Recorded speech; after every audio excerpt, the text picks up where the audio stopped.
નમસ્કાર મિત્રો, સ્વાગત છે તમારું આપણી ચેનલમાં. તો મિત્રો, જે રીતે તમને આઈડિયા છે કે આપણે જે હેલ્પર માટેની જે ડેલી સિરીઝમાં જે ટ્રેડ સંબંધિત પ્રશ્નો લઈએ છીએ, મિક્સ પ્રશ્નો લઈએ છીએ વિથ સોલ્યુશન. તો મિત્રો, આ વિડીયો તમારા માટે એટલા માટે બહુ કામનો છે કારણ કે આમાં તમે 20 થી 25 પ્રશ્નો નહીં, પરંતુ એની જોડે જે બીજી ઇન્ફોર્મેશન મેળવો છો એના થકી તમને બીજું ઘણું બધું શીખવા મળશે. અને મિત્રો, જે પણ ટ્રેડ તમને નથી આઈડિયા જે ટ્રેડની, એની વિશે પણ તમને પૂરી માહિતી મળશે. મિત્રો, હજી લગી જો તમે આપણી એપ્લિકેશન ડાઉનલોડ ન કરેલી હોય તો એકવાર અવશ્ય ડાઉનલોડ કરીને આપણા કોર્સની મુલાકાત લેજો. માર્કેટમાં બહુ બધા કોર્સ છે, પરંતુ આપણા કોર્સમાં કંઈક યુનિક છે. અને બીજું, આપણા કોર્સમાં જે થિયરીની ઈ બુક છે ને, જે કેમ કહેવાય ને કે થોડું માખણ છે તૈયારી કરવા માટેનું, કે જે તમને આખું પ્રી પ્લાન તરીકે તમને આઈડિયા બધી વસ્તુની આવી જાય. મિત્રો, આ આપણો નંબર છે 9810 09155. કંઈ પણ પ્રશ્ન હોય તો નંબર પર ફોન અથવા વોટ્સઅપ મેસેજ કરી શકો છો. તો મિત્રો, આજે આપણે ચાલુ કરીએ લેસન. શરૂઆતનું આજનું જે વિડીયો છે એમાં પહેલો ક્વેશ્ચન સાથે. તો પહેલો ક્વેશ્ચન શું છે કે ટર્બો ચાર્જરનો ઉપયોગ મુખ્યત્વે શેમાં થાય છે? તો ટર્બો ચાર્જર ને સુપર ચાર્જર તમે બધા સાંભળ્યું છે. ટર્બો ચાર્જર તો આપણે કેમ કે એસીમાં પણ હોય ટર્બો ચાર્જર, ટર્બો કુલિંગ, બરાબર, એટલે ઝડપથી કામ થાય. બરાબર, તો એવી રીતે એન્જિનમાં પણ હોય છે ટર્બો ચાર્જર. હવે કયા પ્રકારના એન્જિનમાં મુખ્યત્વે જોવા મળે છે એ જોવાનું. મોટરસાયકલમાં, કારમાં, બસમાં, ટ્રકમાં કે એરોપ્લેન? તો મિત્રો, ટર્બો ચાર્જર છે મુખ્યત્વે એરોપ્લેનમાં જોવા મળે છે. તો આની આપણે ડિટેલ્સ જોઈએ કે શું છે ટર્બો ચાર્જરની માહિતી. તો ટર્બો ચાર્જર વાતાવરણમાં વધુ ઊંચાઈએ જરૂરી ઘનતા ઓછી થાય છે. એ તો મિત્રો ખબર છે, જેમ ઊંચાઈએ જાય તેમ ઘનતા ઓછી થતી, એટલે આપણે ઓક્સિજનના સિલિન્ડર લઈ જવા પડતા હોય છે. ત્યારે ટર્બો ચાર્જરની મદદથી એન્જિનમાં પૂરતી હવા મળે છે. જો એન્જિનમાં ત્યારે ટર્બો ચાર્જર દ્વારા પૂરતી હવા મળે છે, તેથી તેનો ઉપયોગ એરોપ્લેનમાં થાય છે. તો મિત્રો, ટર્બો ચાર્જરનો મુખ્ય ઉપયોગ ક્યાં થાય છે? એરોપ્લેનમાં. વધુ માત્રામાં હવા મોકલવાથી વધુ સારી રીતે બળતણનું દહન થાય છે. તો મિત્રો, આપણે ખબર જ છે કે દહન કરવા માટે જે ઓક્સિજનની માત્રા વધારે હોય તેમ દહન સારું થાય, એમ એન્જિનનો પાવર વધે છે. તેમાં એક શાફ્ટ ટર્બાઇન વ્હીલ અને એક કમ્પ્રેશન વ્હીલ બેસાડવામાં આવે છે. એક શાફ્ટ ટર્બાઇન અને કમ્પ્રેશન વ્હીલ. ટર્બો ચાર્જરની મદદથી એન્જિનના પાવરમાં 30% જેટલી માત્રામાં વધારી શકાય છે. જે રેગ્યુલર એન્જિનનો પાવર હોય એના કરતાં 30% પાવર વધી જાય, એટલે આપણું કામ ઇઝીલી થઈ જાય અને ખૂબ ઝડપથી થઈ જાય. મિત્રો, ટર્બો ચાર્જરનું શું એક હાઈ ઝટકો આપી દે, સમજ્યા તમે? એના જેવું છે. અને પહેલા આપણે ગેમ રમતા એમાં કેમ ટર્બો સ્પીડ, એક ટર્બો એટલે સુપર સ્પીડ. અને ઇલેક્ટ્રિક વ્હીકલમાં પણ આવે છે ને ઇકો મોડ, ટર્બો મોડ જે પણ છે, એટલે ટર્બો છે. ટર્બો ચાર્જરનો મિત્રો ઉપયોગ કેમાં થાય છે? એરોપ્લેનમાં થાય છે. બીજો પ્રશ્ન જોઈએ. એન્જિનમાં આપવામાં આવેલી કમ્બાઇન્ડ લુબ્રિકેશન સિસ્ટમમાં કઈ બે સિસ્ટમનો સમાવેશ થાય છે? મિત્રો, તમને ખબર છે લુબ્રિકેશન સિસ્ટમ. એન્જિનમાં લુબ્રિકેશન સિસ્ટમ હોય કે જે બે વસ્તુઓ છે ઘર્ષણ થતું હોય, એ ઘર્ષણના કારણે વસ્તુને નુકસાન ન થાય, એટલે આપણે શું કહેવાય, લુબ્રિકેશન પ્રોવાઈડ કરવામાં આવે. તો એમાં લુબ્રિકેશનમાં જુદા જુદા 5 પ્રકારના લુબ્રિકેશન છે. એમાં એક જે લુબ્રિકેશન છે એ છે કમ્બાઇન્ડ લુબ્રિકેશન સિસ્ટમ.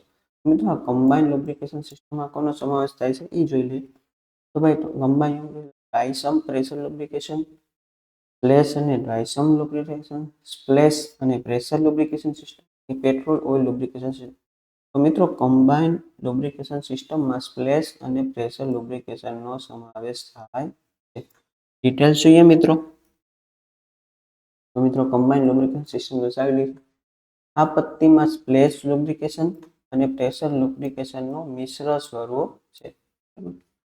જેમાં જો આમાં શું છે, સ્પ્લેશમાં એક તો છંટકાવ કરવામાં આવે અને પ્રેશરમાં એક પ્રેશરથી, ઓઇલ પંપના જે પ્રેશરથી એ ટૂંકમાં એને ઓઇલને ત્યાં બધી જગ્યાએ ફેરવવામાં આવે. તેમાં સિલિન્ડર વોલ, કેમ shaft, bearing, connecting road, bearing જેવા ભાગો પર સ્પ્લેશ લુબ્રિકેશન સિસ્ટમથી લુબ્રિકેટ કરવામાં આવે છે. સ્પ્લેશ એટલે છંટકાવ. અને બાકીના ભાગોને પ્રેશર લુબ્રિકેશનથી લુબ્રિકેટ કરવામાં આવે છે. જો આ સ્પ્લેશ માટેનું અને પ્રેશર માટે છે. તો મિત્રો, કમ્બાઇન્ડ લુબ્રિકેશન સિસ્ટમની બેઝિક ઇન્ફોર્મેશન તમારે યાદ રાખવાની. પછીનો પ્રશ્ન જોઈએ. સિલિન્ડર બ્લોકને શેમાંથી બનાવવામાં આવે છે? મિત્રો આ મટીરિયલ કેમાંથી બનાવવાનું છે એમાં પ્રશ્નો ખાસ કરીને યાદ રાખવા પડશે, કારણ કે આ કહેવાય કે ગોખવા જેવા પ્રશ્નો છે. થોડું પ્લાનિંગ સાથે વિચારશો તો થઈ જશે. Cast iron, grey cast iron, mild steel કે સ્ટીલ? તો સિલિન્ડર બ્લોકને ગ્રે કાસ્ટ આયર્નથી બનાવવામાં આવે છે. કયા કાસ્ટ આયર્નમાંથી? તો કે ગ્રે કાસ્ટ આયર્નમાંથી. ડિટેલ્સ જોઈએ મિત્રો. તો સિલિન્ડર બ્લોક એ એન્જિનનો પાયો ગણાય છે. ઓકે વાત છે. એ સિલિન્ડર છે તો એન્જિનનો બધું મુખ્ય ભાગ છે. સિલિન્ડર બ્લોક સ્મૂથ નળાકાર બોર પૂરો પાડે છે કે જેમાં પિસ્ટન ઉપર, જે આ સિલિન્ડર બ્લોક છે સ્મૂથ છે, નળાકાર છે, બોર પૂરો પાડે જેમાં પિસ્ટન નીચે ઉપર ગતિ કરી શકે છે.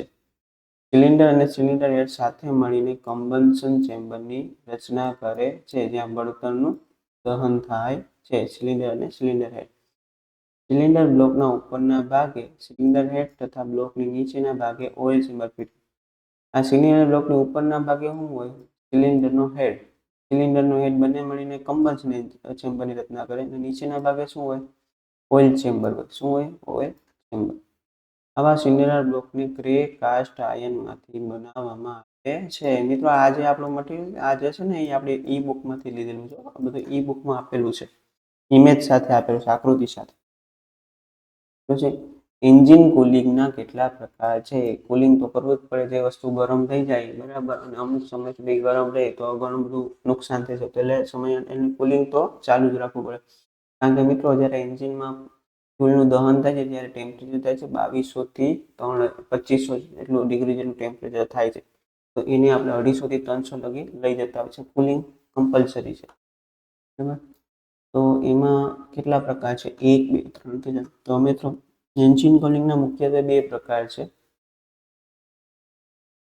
ડિટેલ્સ જોઈએ તો એન્જિન કુલિંગ એક ડાયરેક્ટ કુલિંગ છે, એટલે એર કુલિંગ છે, અને બીજું ઇનડાયરેક્ટ કુલિંગ છે કે જેમાં પ્રેશરથી કુલિંગ આપવામાં આવે. આ ડાયરેક્ટ કુલિંગ છે. એર વધારે કુલિંગ થાય ને હવા દ્વારા, એ છે. પછીનો પ્રશ્ન છે, કયા પ્રકારના લાઇનરને એન્જિન કુલરની સીધા સંપર્કમાં હોતા નથી? પહેલા તો મિત્રો લાઇનર એટલે ખબર ન હોય. મિત્રો આ બ્લોક હોય ને એની અંદર આ લાઇનર હોય, બરાબર, અંદરની. કે સિલિન્ડર બ્લોકને રિપ્લેસમેન્ટ કરવું સરળ નથી, કોસ્ટલી પણ પડે. લાઇનર સરળતાથી બદલી શકાય એમ. વેટ લાઇનર, ડ્રાય લાઇનર, આપેલ બને કે એક પણ નહીં. કુલનથી સીધા સંપર્કમાં નથી. તો મિત્રો એક હું તમને કહું છું, વેટ એટલે શું થાય? ભીનું થાય. ઇઝીલી આપણે તમને યાદ રાખવાની ટેકનિક. ડ્રાય એટલે શું થાય? સૂકું. તો શું આવશે મિત્રો? ડ્રાય આવશે. આ લાઇનર કુલન્ટ એટલે ઓઇલ કે જે બધું હોય ઠંડુ પાડવાનું મટીરિયલ, સીધા સંપર્કમાં હોતા નથી. જો ડિટેલ્સ. ડ્રાય લાઇનર, સૂકા પ્રકારના લાઇનર. આ પ્રકારના લાઇનર ભૂતકાળમાં ઓટોમોબાઈલ એન્જિનમાં વપરાતા. હવે તો ક્યાં વપરાય છે? વેટ જે સીધા સંપર્કમાં હોય. આ લાઇનર એન્જિન કુલિંગથી સીધા સંપર્કમાં હોતા નથી. જો આ લાઇનર અહીંયા છે, આ સિલિન્ડર બ્લોક છે, આ છે લાઇનર, બરાબર. આ વોટર ઇનર જેકેટ આટલું છે કુલિંગ, બરાબર. આ તો આ જે સિલિન્ડર બ્લોક છે, તો આ આની જોડે લાઇનર આની જોડે સીધો સંપર્કમાં નથી. તો આ કયું છે? Dry liner. એને દૂર કરવા માટે પણ ખાસ પ્રક્રિયાની જરૂર પડે છે. ડ્રાય લાઇનર આવશે. વેટ લાઇનરમાં શું આવશે મિત્રો? કુલન્ટ એ ડાયરેક્ટલી લાઇનરના સંપર્કમાં હશે. ટ્રાન્સફોર્મર ઓઇલના ક્રેકલ ટેસ્ટ દ્વારા શું નક્કી કરવામાં આવે છે? મિત્રો જો આ પ્રશ્નમાંથી 2 પ્રશ્ન નીકળે કે ભાઈ ક્રેકલ ટેસ્ટ કેમાં કરવામાં આવે? ભાઈ ટ્રાન્સફોર્મરના ઓઇલમાં ક્રેકલ ટેસ્ટ કરવામાં આવે છે. તો શું ચેક કરવા માટે કરવામાં આવે છે? તો મિત્રો ક્રેકલ ટેસ્ટ ઓઇલમાં રહેલો ભેજ, પાણી, બરાબર, એને ચેક કરવા માટે થાય છે. ક્રેકલ ટેસ્ટ, બરાબર.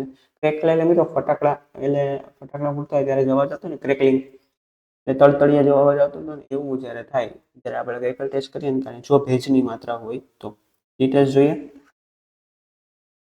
Crackle test, visual crackle test hot plate ઉપર ટીપું મૂકવામાં આવે છે, પેલા ગરમ પ્લેટ ઉપર. ત્યારે તેલની એટલે કે ઓઇલની પ્રક્રિયાનું અવલોકન કરી ટ્રાન્સફોર્મર તેલમાં મુક્ત અને પ્રવાહિત પ્રાણીની હાજરી શોધવા માટેની એક સરળ અને ઝડપી પદ્ધતિ છે. શું છે? એક ગરમ હોય ને એકદમ ગરમ હોટ પ્લેટ એના ઉપર ઓઇલનું ટપકું મૂકવાનું, એટલે જેટલા તળતળિયા થાય ને એ પ્રમાણે એમાં પીએચ કે પાણીની કેટલા પ્રમાણમાં છે તે નક્કી થાય છે. ટ્રાન્સફોર્મર ઓઇલમાં પાણીના દૂષણની ઝડપથી તપાસ કરવા માટે ક્રેકલ ટેસ્ટનો ઉપયોગ ફિલ્ડ ટેસ્ટ તરીકે પણ થાય છે. બહુ ઇઝી, સરળ અને તરત થઈ જાય એવી ટેસ્ટ છે. ક્રેકલ ટેસ્ટ, ક્રેકલિંગ ટેસ્ટ કહેવાય. એ પાણીમાં ભેજની માત્રા, ઓઇલમાં ભેજની માત્રા દર્શાવે. જો મિત્રો આપણા કોર્સની ડિટેલ્સ આવી ગઈ છે. મિત્રો આપણો કોર્સ માર્કેટમાં બહુ ધૂમ મચાવી રહ્યો છે અને જેટલાએ પણ પરચેસ કરે ને મિત્રો રિવ્યૂ ખૂબ સારા છે કે સર કંઈક અમને એવું મળ્યું કે જે અત્યાર સુધી નહોતું મળ્યું. 100 ગુણનો, પહેલાં તો 100 ગુણનો સંપૂર્ણ અભ્યાસક્રમ આમાં કવર થાય છે. કોઈ વસ્તુ, કોઈ એક્સ્ટ્રા મટીરિયલ, અન્ય કોઈ વસ્તુ તમારે લેવાની થતી નથી. પછી આઈટીઆઈના 14 સર્વશ્રેષ્ઠ મટીરિયલ, ટેસ્ટ, સામાન્ય જ્ઞાન, ઇતિહાસ, ભૂગોળ, કરંટ, કમ્પ્યુટર. તમે જોઈ શકો, એકવાર ખાલી આપણા કોર્સની મુલાકાત લો કે શેમાં શું આપ્યું છે અને શું આપણે દઈએ છીએ. બાકી કરતાં આપણે કઈ રીતે અલગ છીએ અને પરફેક્ટ છીએ, એમ ક્લિયર તૈયારી એમ. અને મિત્રો તમને ખબર જ છે ને, કંડક્ટરની એક્ઝામમાં આપણો ડંકો વાગી ગયો છે અને એમાં ગુજરાત ફર્સ્ટ પણ આપણો જ વિદ્યાર્થી છે. એટલે વિચારો એક વખત અને પછી પરચેસ કરજો. તમામ વિષયની ટોપિક ટેસ્ટ પહેલાં એકવાર જુઓ. તમે એપ્લિકેશન ડાઉનલોડ કરો, કંઈ પણ પ્રશ્ન હોય તો આ નંબર ઉપર ફોન અથવા વોટ્સએપ મેસેજ કરો. પછી કોર્સમાં જુઓ, કન્ટેન્ટ જુઓ. એ કન્ટેન્ટ હજી પણ ટૂંકમાં અપડેટ તો થતું જ રહેશે જ્યાં લગી પરીક્ષા ના આવે ત્યાં લગી. આટલું તો ઇનફ છે, બટ કંઈક નવીન તમને આપવામાં આવશે. અને મિત્રો આ જે પ્રાઇસ છે ને, હવે જ છેલ્લા દિવસ માટે, પછી આ પ્રાઇસમાં તમને આ કોર્સ મળી શકશે નહીં. કારણ કે આમાં કન્ટેન્ટ જ એટલું વ્યવસ્થિત તૈયાર કરેલું છે કે જે ક્વોલિટી વાળું છે. માર્કેટમાં ઘણું બધું છે જેમાં કોઈ ક્વોલિટી નથી. તમે એકવાર ખાલી વિચારો, જુઓ અને પછી મુલાકાત લો. એકવાર અવશ્ય, પણ હું એમ કહું છું, એકવાર અવશ્ય મુલાકાત લેજો. જેમાં તમને આ ઈ બુક છે ને, એક વાર તમે ઈ બુક તો જોશો ને તો જ તમને આઈડિયા આવી જશે કે કઈ રીતની. એની ડેમો કોપી પણ મૂકી છે આપણે. ઓકે, આગળ વધી. પાવર ટ્રાન્સફોર્મરમાં એક્સપ્લોઝન વેન્ટ શું પાવર ટ્રાન્સફોર્મરમાં એક્સપ્લોઝન વેન્ટ શું પ્રદાન કરે છે, એનો હેતુ શું છે એમ. તો કે ભાઈ air releasing, heat releasing, pressure releasing કે પેજિંગ. તો એક્સપ્લોઝન વેન્ટ છે ને એ પહેલાં તો પ્રેશર રિલીઝિંગ કરવા માટે થાય છે. તો મિત્રો પહેલાં તો એક્સપ્લોઝન વેન્ટ એટલે ખબર હોવી જોઈએ. તો આપણે ઇમેજ જોઈ એટલે તમને આઈડિયા આવશે. જો પહેલાં તો એક્સપ્લોઝન વેન્ટ, આ મિત્રો આ પાવર ટ્રાન્સફોર્મર છે. મોટું ટ્રાન્સફોર્મર અને પાવર ટ્રાન્સફોર્મર એવું તમે યાદ રાખો તો થોડું સરળ બને. આ છે મિત્રો એક્સપ્લોઝન વેન્ટ. આ મોટો પાઇપ જેવો હોય ને એને શું કહેવાય? Explosion vent. બરાબર, આ છે એક્સપ્લોઝન. જો તમને ડિટેલ્સ દેખાડું શું છે એક્સપ્લોઝન વેન્ટ. ટ્રાન્સફોર્મરમાં એક્સપ્લોઝન વેન્ટ એક સલામતી ઉપકરણ છે, સેફ્ટી ડિવાઇસ છે. કોના માટે? ટ્રાન્સફોર્મર માટે. જે અતિશય દબાણના નિર્માણોને દૂર કરે છે, પ્રેશરને રિમૂવ કરે છે, પ્રેશરને રિલીઝ કરે છે. જ્યારે તમે વિચારો કોઈ બંધ ટાંકી હોય એમાં ખૂબ પ્રેશર થઈ જાય તો એ પ્રેશરને રિલીઝ ન કરવામાં આવે તો એ ફાટી જાય.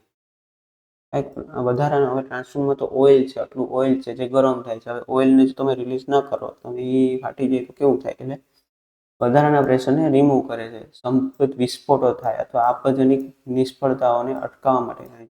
આંતરિક ખામીના કિસ્સામાં ઓઇલ અને વાયુઓને સુરક્ષિત બહાર કરવાની મંજૂરી આપે છે.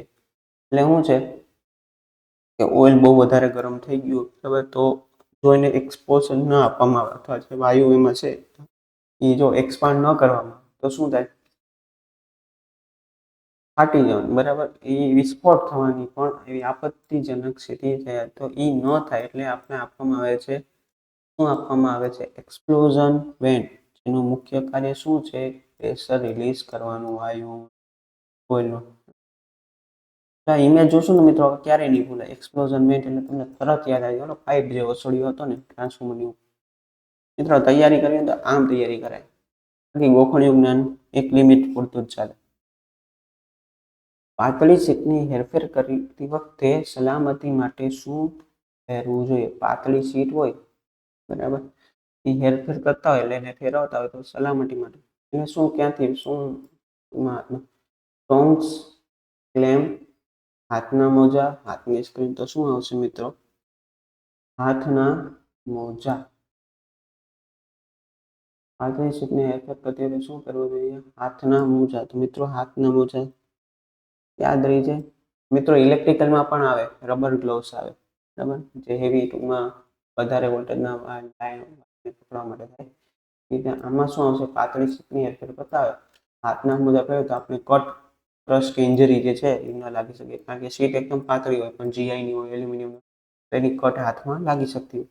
આમ મોજા પહેરાવેલા એટલે કટ લાગે નહીં. આપણે કેમ છે કે ઉત્તરાયણમાં દોરા માટે સ્પેશિયલ આંગળીઓમાં ઓલા રબરની ગ્રીપ્સ આવે છે, એટલે રબરની ગ્રીપ પડી એટલે આંગળી છોલાઈ ન જાય. એવી રીતે આ જે છે એ ટૂંકમાં હાથ ચોલે, હાથમાં કંઈ આંગળીઓમાં કે કંઈ ન થાય એટલે પાતળી શીટની હેરફેર કરી વખતે અમે હાથમાં મોજા પહેરવાના જોઈએ.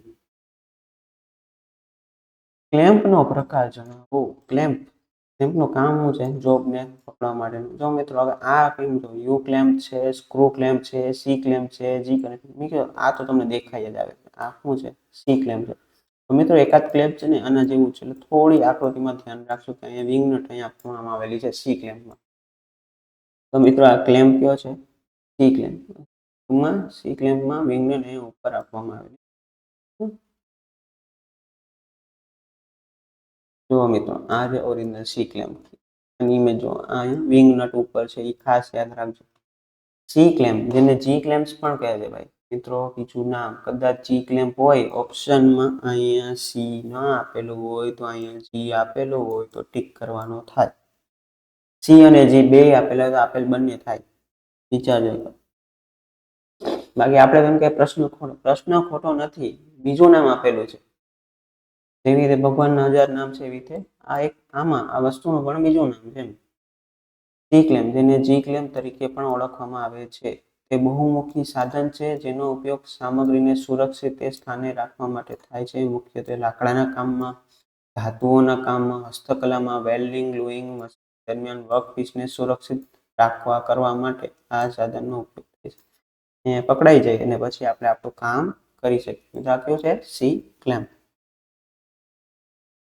કઈ ફાઇલની પહોળાઈ તેની પૂરી લંબાઈ સુધી સમાંતર હોય છે? ફાઇલની જે પહોળાઈ છે પૂરી લંબાઈ સુધી કેવી સમાંતર હોય, કોઈ એક્સ્ટ્રા ચેન્જીસ હોય નહીં. એ ફાઇલનું નામ શું છે? Flat file, hand file, rasp file કે વક્ર ફાઇલ? તો મિત્રો એ ફાઇલનું નામ શું છે? મિત્રો આમાં આવશે આવશે રાસ્પ ફાઇલ આવશે. મિત્રો આમાં એક ભૂલ થઈ ગઈ છે, બરાબર. એમાં આવશે શું? રાસ્પ ફાઇલ. મિત્રો આ કઈ છે? રાસ્પ ફાઇલ છે, હેન્ડ ફાઇલ નથી. તો આ કદાચ તમે ધ્યાન રાખજો, બરાબર. આ આન્સરમાં પણ તો કઈ ફાઇલ છે? તો કે રાસ્પ ફાઇલમાં તેની પહોળાઈ તેની પૂરી લંબાઈ સુધી કેવી હોય? સમાંતર હોય. હેક્સો દ્વારા કટિંગ કરતી વખતે કઈ સલામતીના પગલાં લેવા જોઈએ? હેક્સો બ્લેડ, બરાબર, એના માટે કટિંગ કરતી વખતે શું સલામતી ધ્યાન રાખવું જોઈએ? કામની અયોગ્ય ઊંચાઈ, કાપતી વખતે વધારે દબાણ આપવું, કાપતી વખતે હેન્ડલને અયોગ્ય રીતે પકડી રાખવું, બ્લેડ પર્યાપ્ત તાણ સાથે સુરક્ષિત રાખવી. તો શું આવશે મિત્રો? બ્લેડ પર્યાપ્ત તાણ સાથે સુરક્ષિત રાખવી. મિત્રો એનું કારણ છે કે જો બ્લેડ ઉપર વધારે ફોર્સ આવી ગયો તો બ્લેડ તૂટી જશે અને તમે આંખમાં પણ લાગી શકે. કામ કરતી વખતે બાકીના બધા પગલાં છે, પરંતુ મેન શું છે કે બ્લેડને છે ને જે ફિક્સિંગ છે ને, બરાબર, એ પરફેક્ટ, બરાબર. આના ઉપર જે ફોર્સ આવે ને એ એક લિમિટેશન્સમાં આવવો જોઈએ, તો આને કશું જ થશે નહીં. અને બીજું આનાથી શું થાય, આ તૂટશે નહીં અને તૂટીને આંખમાં અચાનક છૂટે તો ગમે ત્યાં લાગી શકે, બરાબર. હેન્ડલને અયોગ્ય રીતે પકડવું એ છે, બટ એનાથી પરંતુ આ બ્લેડ છે ને અયોગ્ય રીતે પકડી રાખશો એનાથી તમારું જોબમાં કામ પરફેક્ટ નહીં થાય, પણ બ્લેડ તૂટશે. બ્લેડ ક્યારે તૂટશે? કે જ્યારે એનો તાણ, એના ઉપર જે ફોર્સ છે એ વ્યવસ્થિત નહીં હોય ત્યારે, એટલે ત્યારે જ આપણી સલામતીમાં નુકસાન થશે. પ્લાસ્ટિકનો કચરો અલગ કરવા માટે ડબ્બાઓનો રંગ કોડ શું છે? મિત્રો ગયા વખતે આપણે બીજું લીધું, આ વખતે બીજું લઈએ, એટલે તમે જુઓ કે તમને યાદ રહ્યું છે કે એમ નહીં. તો શું આવશે મિત્રો પ્લાસ્ટિકના કચરા માટે? લાલ કલર. પ્લાસ્ટિકનો કચરો અલગ રાખવા માટે ડબ્બાઓના રંગમાં કયો આવશે? લાલ. જો લાલ for plastic, blue for paper, પીળો ફોર કેન્સ અને ગ્લાસ કાચ ફોર બ્લેક. મિત્રો આ ઇમેજ તમે આખી જિંદગી યાદ રહેશે એવી રીતે ઇમેજ રાખેલી છે આપણે. ગેસ વેલ્ડિંગમાં નીચેનામાંથી કઈ ઈજા સામાન્ય છે? એટલે ગેસ વેલ્ડિંગ કરતા હોય તો જનરલી કઈ ઈજા થતી રહેતી હોય છે જે કોમન છે? ઇલેક્ટ્રિક આંચકો, જ્યોતના કારણે બળવું, કટ ઈજાના કારણે લોહી રક્ષતા થવું, ગરમ ઉડતા કણો દ્વારા ઈજા થવી. તો મિત્રો શું આવશે? મુખ્યત્વે ગેસ વેલ્ડિંગ કરતા હોય એટલે ગેસના કારણે જ્યોતના કારણે બળવાની સમસ્યા રહેતી હોય છે, જે મેન છે, જે મુખ્ય છે. બાકી બધી છે એ ગૌણ છે. આ હું છે મુખ્ય એ છે. એટલે આપણે જ્યારે ગેસ વેલ્ડિંગ કરતા હોય ત્યારે આપણે શું શું પહેરવું જોઈએ? ગોગલ્સ આંખના રક્ષણ માટે, લેધર ગ્લોવ્સ, આ જો ગ્લોવ્સ છે એટલે જ્યોતના કારણે ટૂંકમાં આપણે હાથમાં આગ ન લાગે. પછી લેધર એપ્રોન, આ મિત્રો આ શું છે મિત્રો? એક અગ્નિશામક જેવું છે. આ મિત્રો આગ લાગે નહીં. લેધર એપ્રોન તો ફરજિયાત પહેરવું. અને વેલ્ડિંગ સેફ્ટી શૂઝ. મિત્રો ગેસ વેલ્ડિંગ કરતા હોય એટલે સલામતીમાં બાંધશો નહીં. એટલે કદાચ એવો પ્રશ્ન પૂછે ગેસ વેલ્ડિંગ કરતા હોય ત્યારે કયો એપ્રોન બરાબર કપડામાં આગ ન લાગે એટલે લેધર એપ્રોન અને લેધર ગ્લોવ્સ. પછીનો પ્રશ્ન, એક લાક્ષણિક ગેસ વેલ્ડિંગ રેગ્યુલેટરમાં કેટલા પ્રેશર ગેજ હોય છે? શું કીધું છે કે ગેસ વેલ્ડિંગમાં રેગ્યુલેટરમાં પ્રેશર ગેજ કેટલા હોય છે? ગેજ એમાં પ્રેશર ગેજ કેટલા હોય? 1 હોય, 2 હોય, 3 હોય કે 4 હોય? તો મિત્રો કેટલા આવશે પ્રેશર ગેજ? મિત્રો 2 પ્રેશર ગેજ આવશે. કેટલા આવશે? 2. ડિટેલ્સ જોઈએ તો એક લાક્ષણિક ગેસ વેલ્ડિંગ રેગ્યુલેટરમાં હંમેશા 2 પ્રેશર ગેજ હોય છે. જો 1 અને 2, ઇનનું અને એક આઉટનું. એક ગેજ સિલિન્ડર પ્રેશર ઉચ્ચ દબાણ દર્શાવે છે, સિલિન્ડરનું પ્રેશર દર્શાવે જેનું દબાણ કેવું હોય? ઉચ્ચ હોય. અને બીજું ડિલિવરી પ્રેશર દર્શાવે છે જેનું દબાણ ઓછું હોય. એટલે આ ઇનનું સિલિન્ડરનું ને આ આઉટનું. પણ મિત્રો એક યાદ રાખજો, હંમેશા ડિલિવરી પ્રેશર સિલિન્ડર પ્રેશર કરતાં ઓછું હોવું જોઈએ અને ઓછું હશે. જો વધારે હોય તો પ્રેશર ગેસ જવાનો જ નથી, ગેસ પાસ થશે નથી. હંમેશા ઉચ્ચ દબાણથી નીચે દબાણ તરફ ગેસ વહે છે. એટલે કે લાક્ષણિક ગેસ વેલ્ડિંગ રેગ્યુલેટરમાં કેટલા રેગ્યુલેટર? 2. એક ગેસ સિલિન્ડર પ્રેશર માટે અને એક આવશે ડિલિવરી પ્રેશર માટે. માનવના આરોગ્ય માટે શું હાનિકારક છે? માનવ શરીર માટે શું હાનિકારક છે? ઓક્સિજન? તો કે નહીં આવે. તો કામ ઓક્સિજન તો આપણે શ્વાસમાં લઈએ છીએ. વોટર વેપર, પાણી? તો કે નહીં, પાણી વરાળ પણ નહીં. કાર્બન ડાયોક્સાઇડ આ હાનિકારક છે બરાબર, કારણ કે આપણે શું છે કે શ્વસન માર્ગે કાર્બન ડાયોક્સાઇડ બહાર કાઢીએ છીએ. બીજું છે કાર્બન મોનોક્સાઇડ, તો આ પણ હાનિકારક છે. પણ મિત્રો આ બેમાં જો સૌથી વધારે છે ને આ છે કે આ ઝેરી છે બરાબર. એટલે માનવ શરીર માટે સૌથી વધારે હાનિકારક કયું કહેવાય? Carbon dioxide. તો મિત્રો પહેલા અણુસૂત્ર પણ કદાચ નામ ન લખે તો અણુસૂત્ર લખે તો આપણે આવડવા જોઈએ. ઓક્સિજન માટે શું આવશે? O2. વોટર વેપર માટે H2O. કાર્બન ડાયોક્સાઇડ માટે CO2 અને કાર્બન મોનોક્સાઇડ માટે CO. મિત્રો આ જે છે એ ખૂબ ઝેરી છે, એટલે કે માનવ શરીર માટે ખૂબ જ હાનિકારક છે. નવો પ્રશ્ન જો મિત્રો આપણે બધાય પ્રશ્ન એવી રીતે લીધેલા છે કે જેમાં બધાય ટ્રેડ પણ કવર થઈ જાય ને કંઈક યુનિક. જે પ્રશ્ન આમ સિમ્પલ હોય પણ તમને એનાથી ઘણું બધું જાણવા મળે, જે પરીક્ષા માટે પણ આઈએમપી હોય. વાહનના વ્હીલ બેઝ તરીકે કયું અંતર ઓળખાય છે? વાહનનું વ્હીલ બેઝ બરાબર, એટલે વ્હીલ બેઝ તરીકે અંતર કયું ઓળખાય છે? આગળના વ્હીલ્સ વચ્ચે કેન્દ્રથી મધ્ય અંતર આટલું. પાછળના વ્હીલ્સ વચ્ચેથી કેન્દ્રથી મધ્ય અંતર. આગળ અને પાછળના વ્હીલ વચ્ચે કેન્દ્રથી મધ્ય અંતર, આ બે વચ્ચેનું. અથવા આગળ અને પાછળના વ્હીલ્સ વચ્ચે સુધીનું અંતથી અંત સુધીનું અંતર આટલું. તો મિત્રો વ્હીલ બેઝ તરીકે શું હોય છે મને કહો. તો મિત્રો યાદ રાખશું કે વ્હીલ બેઝ તરીકે હંમેશા આગળ અને પાછળના વ્હીલ્સ વચ્ચેનું કેન્દ્રથી મધ્ય અંતર, એનાથી કેન્દ્રથી આગળ અને પાછળના વ્હીલ્સ વચ્ચેનું કેન્દ્રથી મધ્ય અંતર એટલે વાહનના વ્હીલ બેઝ તરીકે ઓળખાય છે. વાહનનું વ્હીલ બેઝ એટલે આગળ અને પાછળના વ્હીલ્સ વચ્ચે કેન્દ્રથી મધ્ય અંતર. મિત્રો હજી લગી એપ્લિકેશન ડાઉનલોડ ન કરી લો તો એકવાર એપ્લિકેશન ડાઉનલોડ કરી કોર્સની મુલાકાત લેજો જો તમારે આવી રીતે તૈયારી કરવામાં રસ હોય. જો ઇલેક્ટ્રિક શોક પીડિત વાહક પાસેથી તેની પકડ છોડવામાં અસમર્થ હોય તો તમે શું કરશો? કોઈક વ્યક્તિને સમજો કે ઇલેક્ટ્રિક શોક લાગી ગયો છે, એ ઇલેક્ટ્રિક શોકના કારણે પકડાઈ ગયો છે, તો આપણે એને છૂટો કરવા માટે આપણે શું કરશું? આપણે અસમર્થ પીડિતાને એક બાજુથી માથા સાથે નીચે મૂકશું, પીડિતને ખસેડવા માટે મદદ કરવા માટે સ્ટેન્ડરને બોલાવશું, બીજા કોઈ વ્યક્તિને બોલાવશું, પાવર બંધ છે કે તેની ખાતરી કરશું, ટૂંકા ઢીલા ડ્રેસિંગને બર્નને કવર કરશું, જેને લાગી ગયું હોય અથવા બળી ગયું હોય એને કવર કરશું. તો મિત્રો સૌથી પહેલા આપણે ઇલેક્ટ્રિક સપ્લાય પહેલા બંધ છે કે નહીં ચેક કરશું, પછી આગળ કામ. કારણ કે જો એ બંધ નહીં હોય તો આપણે એને છૂટું કરવામાં આપણે પણ એને એમાં જોડાઈ જશું. અમુક આનું જે કરવાનું તો સલામ એને આપણે છૂટો કરવાનો તો એને બદલે એને પણ એમાં આપણે પણ જોડાઈ જશું. બરાબર, આપણે પણ હેરાન થશું. એટલે સૌથી પહેલા શું કરશું? પાવર બંધ છે કે નહીં તેની ખાતરી કરશું. બરાબર, અને પછી આગળનું છે. એટલે ઇલેક્ટ્રિક સપ્લાયમાં હંમેશા ધ્યાન રાખવું, ઇલેક્ટ્રિકથી આગ લાગેલી કે કંઈ પણ હોય તો સૌથી પહેલા શું કરવાનું? પાવર બંધ, એમસીબી બંધ કરવાનું, પછી આગળની કાર્યવાહી કરવાની. આઉટસાઇડ માઇક્રોમીટરનું લિસ્ટ કાઉન્ટ શું છે? લિસ્ટ કાઉન્ટ એટલે મિત્રો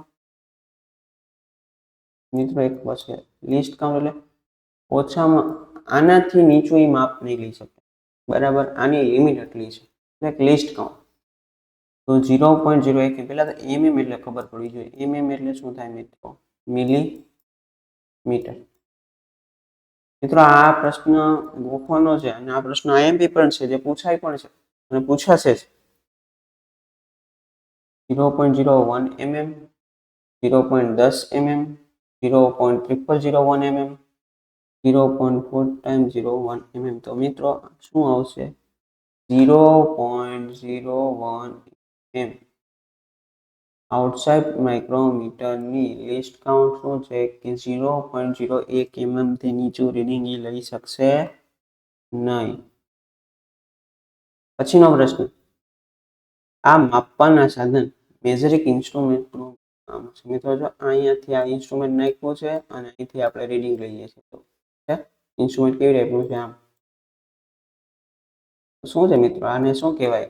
ડેટ ગેજ કહેવાય, ડાયલ બોર ગેજ કહેવાય, ટેલિસ્કોપિક ગેજ કહેવાય કે વર્નિયર ગેજ કહેવાય? તો મિત્રો આનું નામ શું છે? ડાયલ બોર ગેજ. જે આ છે ને વચ્ચેનું માપ એને માપે છે, આનું નામ શું છે? ડાયલ બોર ગેજ. મિત્રો આ એક અલગ ઇન્સ્ટ્રુમેન્ટ છે જેને આપણે જનરલી ઓછા જોયા હોય પણ વર્કશોપમાં પુષ્કળ વપરાતા હોય છે.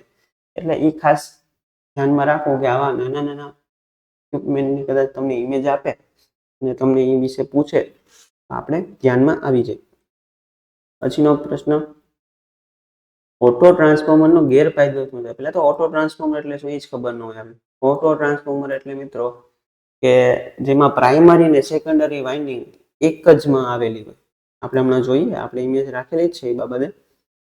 કોલ લોસ વધારે થાય, વજનમાં ભારે થાય, વોલ્ટેજ રેગ્યુલેશન પુઅર થાય, બરાબર, કે સેકન્ડરી વાઇન્ડિંગને અલગ કરી શકાતી નથી. મિત્રો આમાં શું આવશે? ઓટો ટ્રાન્સફોર્મરનો ગેરફાયદો એમ છે કે સેકન્ડરી વાઇન્ડિંગને તેમાંથી અલગ કરી શકાતી નથી. જો ફોલ્ટ આવ્યો હોય, બરાબર, પ્રાઇમરી વાઇન્ડિંગમાં ફોલ્ટ આવ્યો હોય તો પણ સેકન્ડરી વાઇન્ડિંગ એનાથી અલગ ન થાય. એટલે બાય ડિફોલ્ટ આમાં એટલે બે વાઇન્ડિંગ સેપરેટ નથી. ટૂંકમાં જો ડિટેલ્સ જો તમને હમણાં ઇમેજ દેખાડો એટલે તમને આઈડિયા આવશે. જો આ છે મિત્રો ઓટો ટ્રાન્સફોર્મર. આ તમે વર્કશોપમાં બહુ જોયું, પ્રેક્ટિકલ કરતા છે ને ત્યારે આમ ફેરવવાનું એટલે વોલ્ટેજ મળે. પરંતુ આમાં જો શું છે ખબર? ટ્રાન્સફોર્મરનું આ પ્રાઇમરી વાઇન્ડિંગ અને આ સેકન્ડરી વાઇન્ડિંગ, એટલે બે વચ્ચે આપણે કોઈ ભેદ નથી. બાકી ટ્રાન્સફોર્મરમાં શું હોય? આ બે એટલે કોઈમાં ફોલ્ટ આવ્યો તો બીજી સેપરેટ થઈ જાય. આમાં એવું નહીં. આ બેને આઇસોલેશન ન કરી શકાય. શું કહેવાય? આઇસોલેશન. તો આ ઓટો ટ્રાન્સફોર્મરનો સૌથી મોટો ગેરફાયદો છે. બાકી ઘણા ફાયદા છે, તો આ એક શું છે કે ગેરફાયદો. આ જો મિત્રો ઓટો ટ્રાન્સફોર્મર કે એમાં પ્રાઇમરી અને સેકન્ડરી વાઇન્ડિંગને આઇસોલેટ કરી શકાતી નથી. આઇસોલેટ એટલે અલગ કરી શકાતી નથી. છે ઓટો ટ્રાન્સફોર્મરનો સૌથી મોટો ગેરફાયદો છે. જો મિત્રો આજનો લેક્ચર અહીં પૂરો કરીએ. Thanks for watching video. જો તમને વિડીયો ગમ્યો હોય તો લાઈક કરવાનું છે અને મિત્રો આવા વિડીયો જો તમારે વધારે જોતા હોય તો ચેનલને સબસ્ક્રાઇબ અને શેર કરજો. જેવો તમારો રિસ્પોન્સ હશે એવો અમારા તરફથી પ્રયત્ન થશે. જો વિડીયો વધુને વધુ શેર થશે, વધુને વધુ લોકો જોશે તો અમને પ્રોત્સાહન મળશે અને અમે આમાં વધારે આગળ વધશું. બરાબર. ઇન્સ્ટાગ્રામ, વોટ્સઅપ ગ્રુપ લિંકમાં ડિસ્ક્રિપ્શન તમને આપેલી છે. મિત્રો હજી લગી જો એપ્લિકેશન ડાઉનલોડ ન કરેલી હોય અને ખરેખર કહું છું જો હેલ્પરમાં સિલેક્શન મેળવવું હોય ને તો એકવાર અવશ્ય આપણી એપ્લિકેશન ડાઉનલોડ કરી અને કોર્સની મુલાકાત લેજો. GXR હેલ્પરમાં સિલેક્શન મેળવવા માટે આજે જ આપણી એપ્લિકેશન ડાઉનલોડ કરવાનું. આજનો છેલ્લો દિવસ છે ડિસ્કાઉન્ટ માટેનો. પછી મિત્રો ડિસ્કાઉન્ટ મળી શકશે નહીં. કંઈ પણ પ્રશ્ન હોય તો 90 810 091 55 ફોન અથવા વોટ્સઅપ મેસેજ કરો. બરાબર. તો મિત્રો આજે એટલું રાખીએ. બરાબર. Thank you. તમે આ વિડીયો જોયો. હવે લાઈક, શેર અને સબસ્ક્રાઈબ તમે કરજો. ઓકે મિત્રો, જય હિન્દ.